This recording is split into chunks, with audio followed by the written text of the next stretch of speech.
Le vendredi 13 novembre 2015, un commando de 10 djihadistes tue 131 personnes à Paris et à Saint-Denis.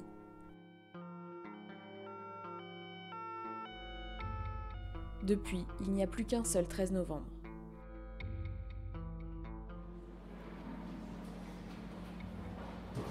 Le mercredi 8 septembre 2021 s'est ouvert ce procès historique qui doit durer 8 mois pour entendre toutes les parties et comprendre comment le drame a pu se produire.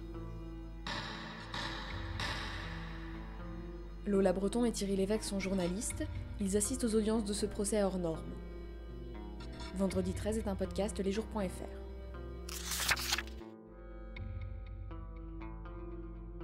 Comment peut-on défendre un criminel comme Salah Abdeslam ? Depuis l'ouverture du procès, les avocats des accusés font parfois face à l'incompréhension. Pourtant, la présomption d'innocence, le droit à un défenseur et à un traducteur et le droit à l'appel sont des principes fondamentaux. Il y a quelques jours, il y a notamment un incident qui a ponctué le procès et qui a conduit au fait que tous les avocats de la défense ont quitté la salle d'audience. Est-ce que vous pouvez nous en dire un peu plus sur ce qui s'est passé ? Alors oui, c'était mi-mars, on entendait à nouveau Salah Abdeslam sur la période qui court d'août à début novembre 2015, puisque tout a été sectionné, comme on a déjà pu le dire dans ce procès. Et donc voilà, il répondait aux questions d'une manière un peu provocatrice, de temps en temps sur les bords, en fonction des interlocuteurs qu'il avait en face de lui. Ce qui n'a pas forcément plu aux avocats de partie civile, qui ont essayé d'aller le chercher un peu, de le piquer, etc. pendant leurs questions. Et lui a mal répondu, comme c'est son habitude, et certaines parties civiles, donc certaines victimes dans la salle, ont applaudi, ont applaudi ce qu'il répondait, ou en tout cas la situation, dans le sens, il est provocateur, on va applaudir parce qu'il faut réagir en fait. Et ça n'a pas été bien reçu évidemment du côté de la défense. Donc ça a applaudi une première fois, rien n'a été dit, rien n'a été fait, le président n'a rien dit, on a repris les questions. Et une nouvelle fois, une nouvelle salve d'applaudissements. Et cette fois-ci, la défense, et notamment les avocats de Salah Abdeslam, donc Martin Vett et Olivia Ronen, ont demandé que cet incident d'audience soit inscrit au PV d'audience, ce qui n'a pas été tout de suite accepté par le président. Et donc, il y a eu une suspension qui a été faite, justement pour essayer de calmer un peu la tension qui se faisait dans la salle. Et au retour de cette suspension, les avocats de Salah Abdeslam ont dit, voilà, si ce n'est pas inscrit au procès-verbal de l'audience, la défense partira. Le président a refusé de l'inscrire, et toute la défense, tous les bancs de la défense se sont vidés, et on a dû arrêter complètement le procès ce jour-là, parce qu'il n'y avait quand même plus personne pour défendre les accusés. Donc c'était la première fois qu'on voyait une unanimité claire et précise sur les bancs de la défense, parce que bon, on en voit souvent quand même des accords entre eux, mais c'est vrai que là c'était clair, ils n'étaient plus là, ils étaient tous d'accord pour se lever, partir et... c'est à juste titre en fait, parce que applaudir dans une cour d'assises c'est intolérable. Donc, bien sûr. Là, la défense a repris un peu son rôle de faire pencher la balance quand même pour la dignité des débats, disons qu'elle a mis le doigt sur un problème réel, quoi. Et la question n'était pas de dire, de jeter l'opprobre sur les parties civiles, c'était de dire le président qui est détenteur de la police de l'audience doit dire quelque chose pour que ça n'ait pas lieu en fait. Et c'est pour ça que le lendemain on a eu aussi un grand débat sur le sujet et ça n'a jamais été inscrit au PV, mais bon, au moins on en a parlé et je pense que tout le monde a compris qu'on n'applaudit pas. Est-ce que pour resituer tout ça, Lola, tu peux nous dire un mot des avocats de la défense ? Nous dire combien ils sont et qui ils sont exactement. Il doit y avoir à peu près une trentaine d'avocats, j'ai pas le nombre exact en tête. Il y a à peu près 2 ou 3 avocats par accusé, sachant qu'il y a 14 accusés dans ce procès. Et ce sont des avocats très jeunes, je dirais une trentaine d'années en moyenne.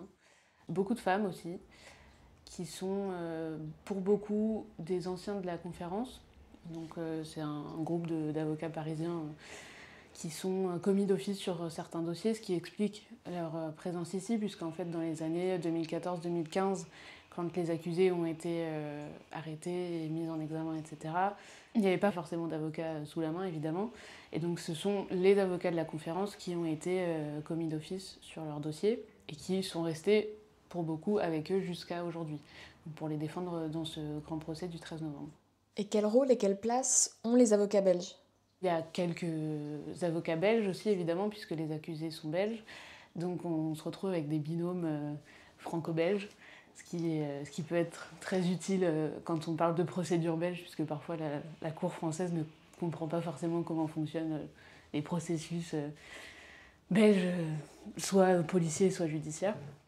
Après, il y a aussi quelque chose d'autre, c'est que ce sont des avocats, pour la plupart, qui ont déjà traité beaucoup d'autres dossiers terroristes. Donc ils sont assez rodés sur les mécanismes, sur le vocabulaire aussi, qui peut être utilisé dans ce type de dossier. Donc c'est important, comme c'est important de comprendre le mécanisme de radicalisation, etc., on en a énormément parlé dans ce procès-là, c'est aussi important pour les accusés d'avoir des conseils qui savent de quoi ils parlent aussi, quoi. C'est vrai qu'on voit poindre des lacunes dans l'enquête. On se rappelle par exemple d'enquêteurs belges qui venaient nous dire qu'ils avaient arrêté Brahim Abdeslam, je ne sais plus, en juillet, je crois, 2015, à son retour de Syrie, et que comme il leur avait présenté un papier disant qu'il ne voulait pas faire le djihad ou je ne sais quoi, et du shit, c'était qu'il n'était pas djihadiste et que donc on pouvait le laisser partir. Ils l'ont laissé partir, il n'y avait plus de problème. La suite a montré que si, il y avait quand même un léger souci. Donc c'est ce genre de choses qui font penser que potentiellement il y a eu des lacunes dans l'enquête policière, ou en tout cas dans l'organisation de la police à ce moment-là en Belgique. Donc évidemment, la défense a sauté sur le sujet, saute toujours sur le sujet dès qu'il y a des policiers belges qui viennent parler, et c'est l'occasion de montrer la stratégie de défense pour chacun des accusés. Et je pense que là, en l'occurrence, le fait d'avoir des avocats belges aide aussi, puisque ce sont des avocats qui ont déjà eu l'occasion de parler, de traiter de sujets djihadistes, terroristes, etc. Et donc connaissent la procédure, connaissent la division de la police judiciaire, de la police fédérale belge qui en est chargée. Et donc voilà, il y a tout ça, et ça permet, oui, de mettre en avant des lacunes, et donc de défendre leurs clients d'une bonne manière. Dans ce procès, la défense elle est face à deux cas de figure. Donc il y a certains avocats qui défendent des accusés qui assument avoir pris part aux attentats, et d'autres qui nient toute implication. Comment est-ce qu'ils gèrent ça? Par exemple, dans le cas de Salah Abdeslam. Alors, il a deux avocats qui sont Olivier Ronen et Martin Vette, qui ont été retenus pour le procès parce que pendant une partie de l'instruction, Abdeslam avait un ténor qui s'appelle Franck Berton, un Lillois, qui est un spécialiste des assises très connu.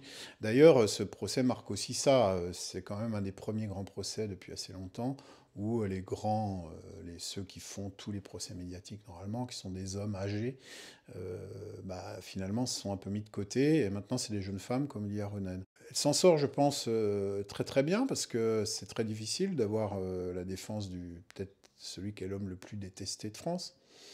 Il me semble qu'il y a un double, mais ce sera précisé bien sûr dans ces plaidoiries, mais il y a un double axe qui est de souligner le côté politique, l'engagement politique que Abdeslam assume finalement, et puis essayer d'aller un peu plus sur le fait que, en réalité, il se présente comme un acteur assez secondaire de cet attentat. Bien sûr, ce sera évidemment contesté par l'accusation, puisqu'il était dans le commando, il ne le nie pas. On connaît maintenant son rôle, ça s'est assumé. Mais finalement, s'il est toujours en vie, c'est que lui n'a pas voulu aller jusqu'au bout. Et donc, la défense essaye de prolonger un peu cet axe de défense en disant, même dans les préparatifs, il n'a pas été très impliqué, assure-t-elle. C'est contesté également. Et finalement, le soir, bon, on verra ça très prochainement, mais il n'a tué personne. Voilà. Donc, les parties civiles elles-mêmes le reconnaissent. La défense a choisi des axes qui seront contestés. C'est pas sûr que ça va marcher, mais je trouve que c'est des arguments qui peuvent s'entendre.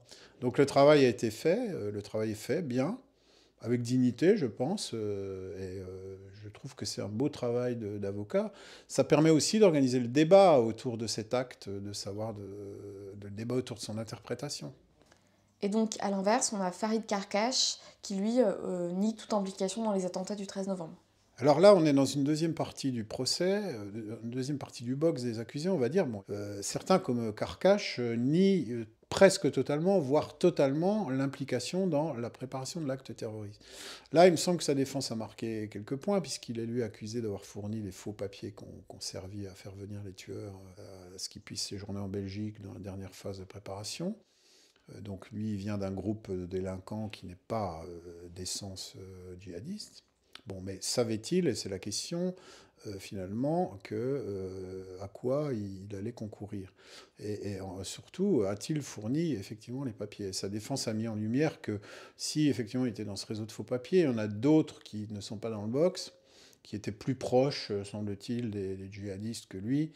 Donc là, un élément de doute a été introduit sur vraiment son association, on va dire, avec le groupe de tueurs djihadistes. Et ça, c'est fondamental, parce que s'il arrive à s'extraire de ce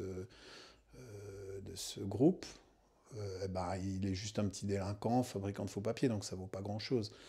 Donc ça va se jouer sur justement cet argument de défense, ces stratégies de défense, et je pense que ça a été plutôt bien engagé sur les interrogatoires en fait de policiers belges par les avocats. Moi, je trouve d'une manière générale que la défense en fait a bien rejoué son rôle dans deux dimensions, en essayant d'exprimer le point de vue politique des auteurs qui assument leur participation à cet acte. Et ça, c'est important, parce que pour qu'il y ait une compréhension, il faut que ce soit dit. Et ça a été, je pense, mis en lumière assez bien. Et puis, il ne faut pas l'oublier non plus, pour beaucoup d'accusés, même pour ceux qui reconnaissent leur responsabilité, il y a des faiblesses du dossier qui doivent être relevées. Il faut quand même que tous les points, les preuves, ce qui est présenté comme des preuves, soient débattus, et éventuellement retenus ou pas. Et donc, sur tous ces points-là, ils connaissent très très bien le dossier, tous. Ils ont quand même beaucoup travaillé, ce qui n'est pas non plus toujours évident chez les avocats.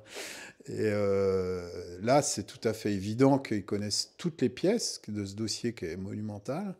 Donc ce travail-là, il a été fait aussi, et je pense que ça participe au fait que le procès, jusqu'à maintenant, je trouve, est quand même plutôt réussi, quoi, sur tous les plans. On pouvait craindre que ça dégénère, à part cet incident plus ou moins mineur quand même avec les parties civiles. Pour l'instant, ça se déroule bien. Vendredi 13 est disponible sur lesjours.fr. Vous pouvez aussi nous retrouver sur Instagram, Facebook et Twitter @lesjoursfr ou nous écrire à contact@lesjours.fr. On se retrouve très vite pour un nouvel épisode.